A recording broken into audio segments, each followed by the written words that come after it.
Atiku Abubakar has tasked members of the Presidential Campaign Committee to intensify efforts to ensure that the party wins next year's election.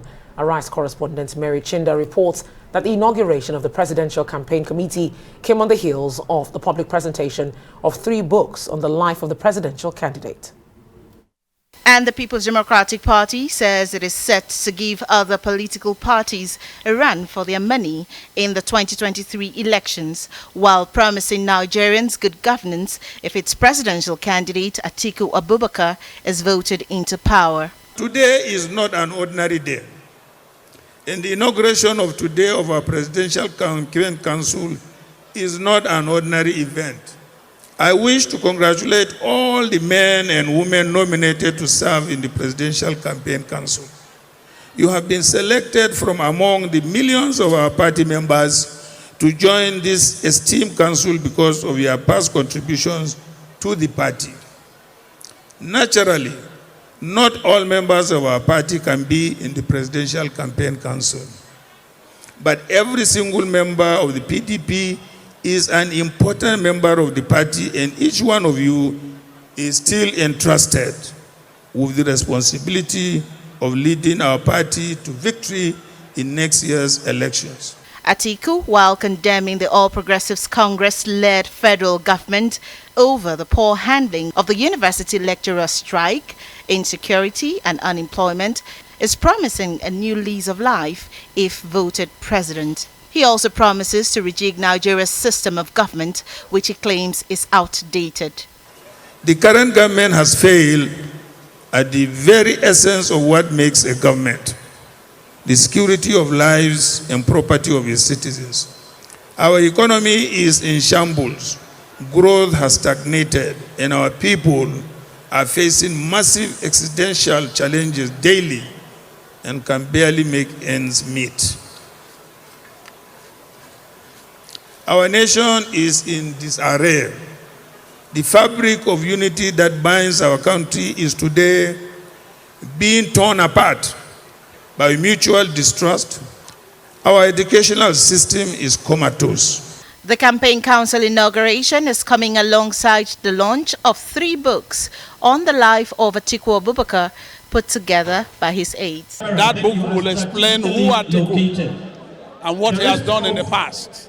And I believe what he's going to do also in the future, especially in a situation we find ourselves that the country is down and needed a man with a huge experience to rescue it. Other party loyalists describe Atiku Abubakar's candidacy as the best for Nigeria due to his experience, national acceptance, and his ability to attract investments to the country. And I think the Nigerian public understands that the PDP is probably the best choice at this particular time for the nation. We need an Atiku who understands what the metrics, what the problems are, and who has got the solution.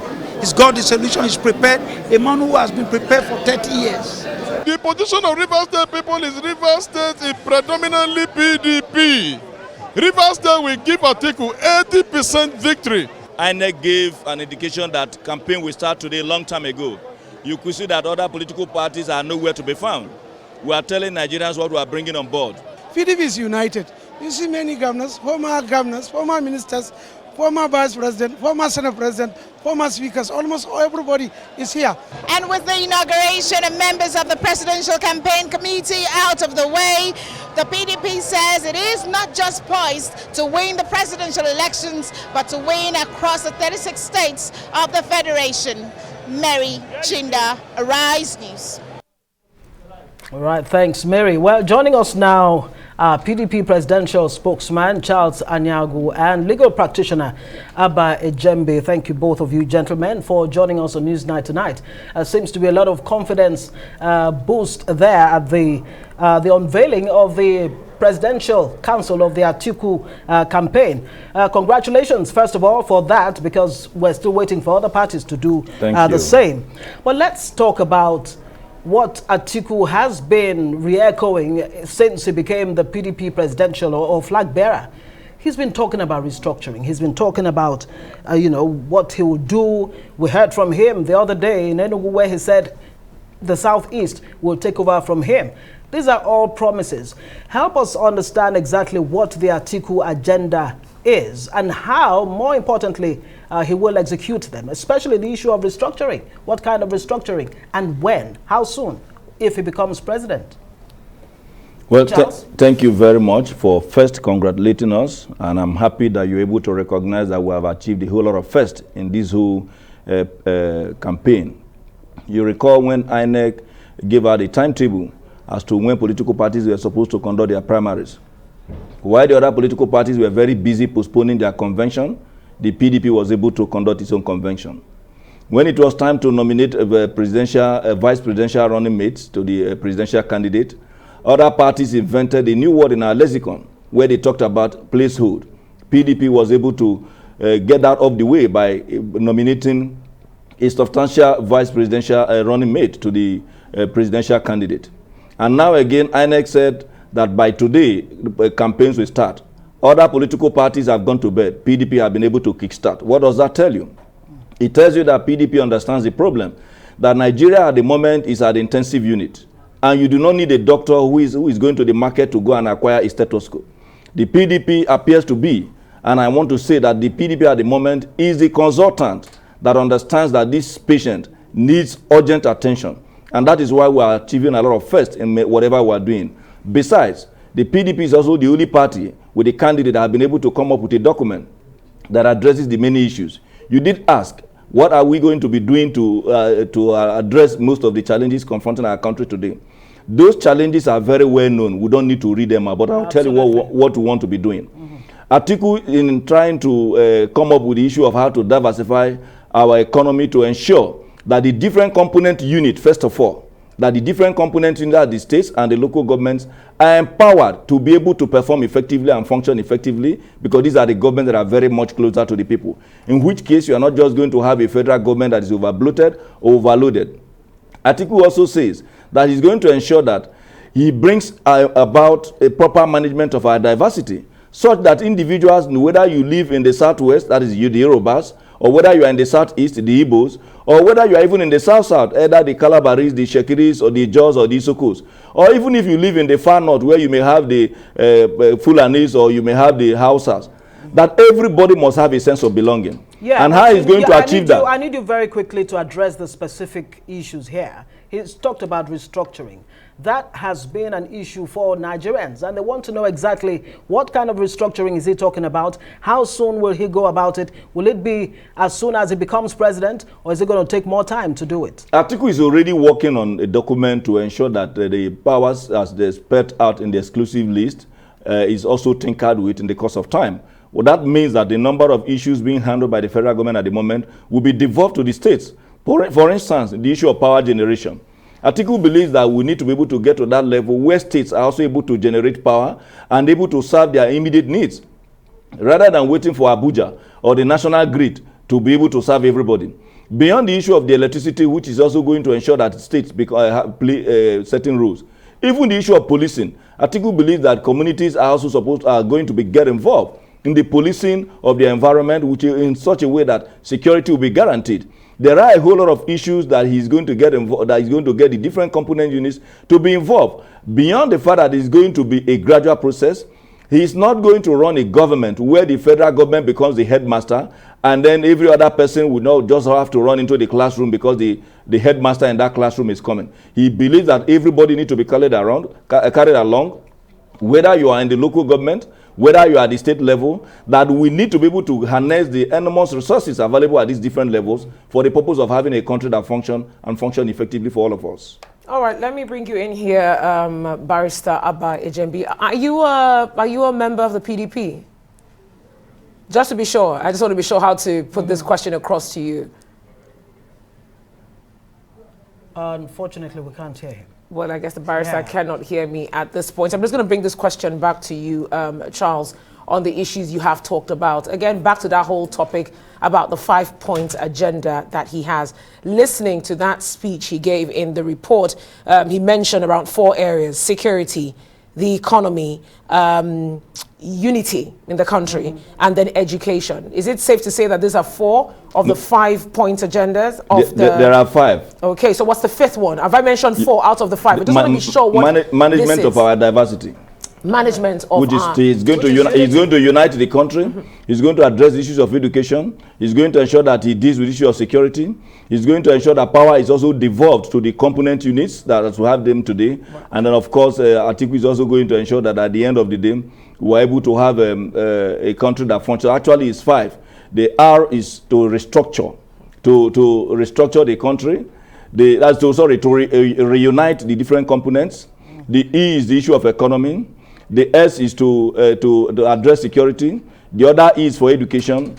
And then the T is to ensure that you have some form of transformation that will lead to dealing with issues of devolving power to the component units. All right, now, talking about devolving power to the component units, let's move away from these things you've talked about. Let's talk about how, because we're going to hear a lot of these bullet points in this campaign season. We want to understand how. I'm really interested in the whole issue around devolution, the issue around security and restructuring. That has been big. Every administration has had something to say about it. As a member of his inner caucus, has he shared some of the strategies with you? Yes, he has. And he's the only candidate that has been able to progress along that line. On the issue of security, Atiku has a 7-point plan to be able to deal with the issue of security. One is going to ensure that even at the level of recruitment, that will recruit the right persons, not minding what particular ethnic group you belong to, that most Nigerians, if you have any professional in a particular field within the security agencies, is not going to be, the promotion and the appointment will not be based on ethnicity. Secondly, that there's going to be proper funding of the security agencies. Thirdly, he's going to ensure that the different security agencies, particularly agencies such as even the road safety and civil defense, that all of them are well streamlined to be able to perform specific function. Atiku also says that he's going to have a presidential initiative to bring about welfare of those who are securing us. But beyond that, he says he's also going to have a strategic engagement with non-state actors and state actors. So I mean, for instance, when you talk about IPOB, you don't just wake up and say because they have taken up gun and then you just decide to ignore them. Atiku says he will want to know what is the problem. Why are you going against the state? And then able to address those issues so that at the end of the day, you bring everybody on board. Beyond that, Atiku says at the point of recruitment, at the point of promotion, that is going to be those who are qualified to occupy those positions, that is what he's going to do. That's with respect to security. On the issue of the economy, Atiku says he's going to trigger a process where you have a warm handshake with the private sector so that the private sector is able to work hand in hand with the government to ensure that we have a process that brings about a functional economy. That he's also going to bring about a $10 billion fund to help kickstart the economic sector so that small-scale businesses are also now energized to be able to play a very, very critical role in our economy.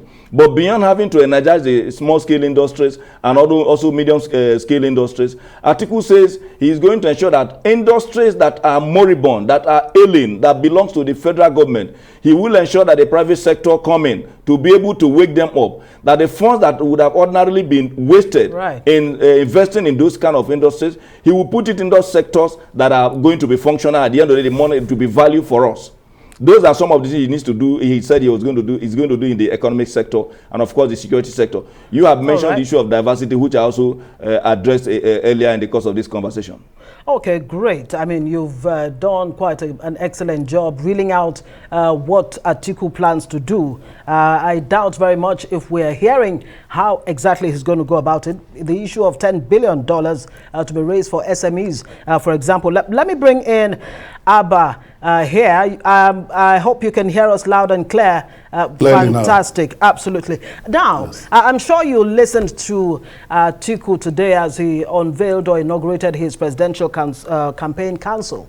Did you like what you heard? Did it resonate with you? What did you make of that, his unveiling today, especially his speech? And maybe what you've heard from Charles Aniagwu here, who's pointed out some of the, things that Atiku plans to do in 2023 if he becomes president. Yes, I heard what the former vice president said, his comments. And this is something he's been prepared for he's been preparing for over 30 years, so it wasn't surprising that he said what resonated with a lot of Nigerians, including myself. But beyond platitudes, beyond what people say, people need to check the pedigree of people, the antecedents, to see whether they're able to carry it through, to see it through. And I think that the former vice president, the flag bearer of the PDP, has that pedigree, has the antecedent. When he talks about restructuring, when he talks about inclusiveness, he's just believable. You can just feel that he's saying exactly what he wants to do, that he's not just saying it like they did in 2014, 2015 to make promises to Nigerians. I mean, the party in power today, the APC, when they make all sorts of promises, their manifesto was so beautiful, yet what Nigerians have experienced in the last 7 years plus is a living hell.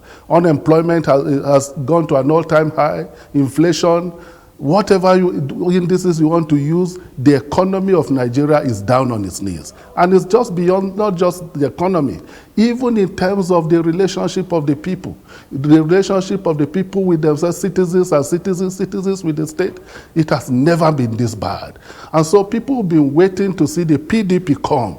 And I think that people have been looking back with nostalgia to the PDP years. If you see the clamor, the groundswell of agitation by the APC, by their top guns to bring in the former president, Goodluck Ebele Jonathan, it tells you that there is a desire to reenact the PDP days. And I believe that what the former vice president, the flag bearer of the PDP is saying, what is doing, the team he has put together, is an excellent team. Now the challenge is because people have been anticipating, people have been looking forward to him, for the PDP to take over governance at the center. The challenge that has cropped up in the last few weeks or 2 months or so, after the party primaries, after he became the flag bearer, the Wike challenge, has been a problem. And a lot of people are beginning to get really worried that the governor of Rivers State is unrelenting his challenge. Initially, there was some sympathy for him, but people are beginning to even question his bona fides.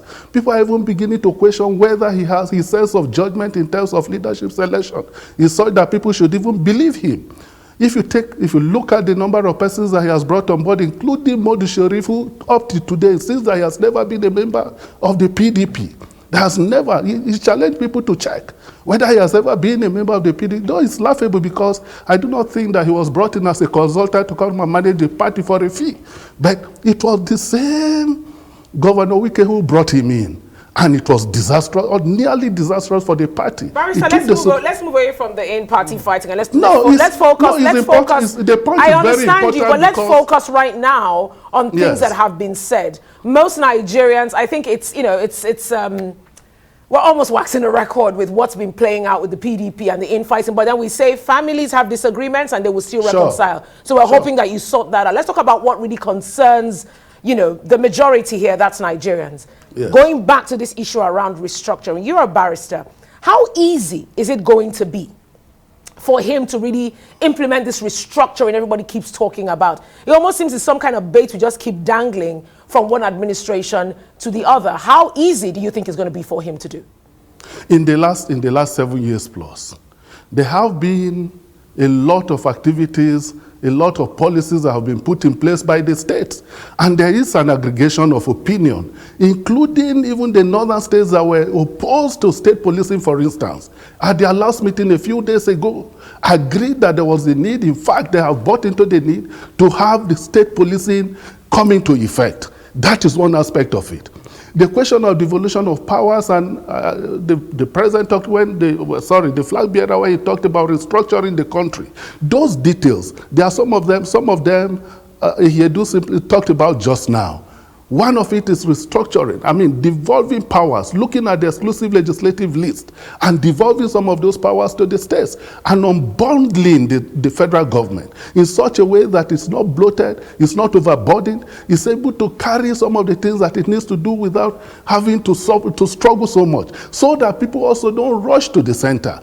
You recall in the First Republic, the Sardauna of Sokoto, Ahmadu Bello, was the leader of his party, the Northern People's Congress.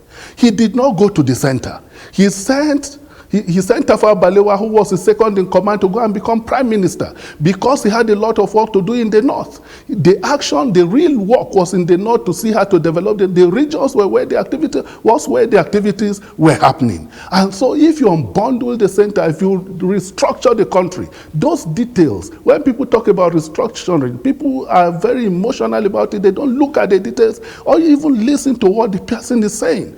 If you devolve some of these powers, if you remove some of the powers in the exclusive legislatively to the states, so many politicians will rather be in the states to develop their states to be relevant. So I believe that what the former vice president, the flag bearer of the PDP, has said about restructuring resonates with Nigerians, and I think that Right, thank you very much. Charles Aniagwu, let me give you the last take here. How will Atiku handle controversial issues, whether you're talking about fuel subsidy, census, that has been politicized over the years, resource control, and of course religion? It has found a place in our political space that it doesn't deserve. Talking about religion, how is it going to tackle these issues very quickly? Well, Atiku is one man who has remained very, very constant on issues that individuals have found it very difficult to go into, like the issue of restructuring.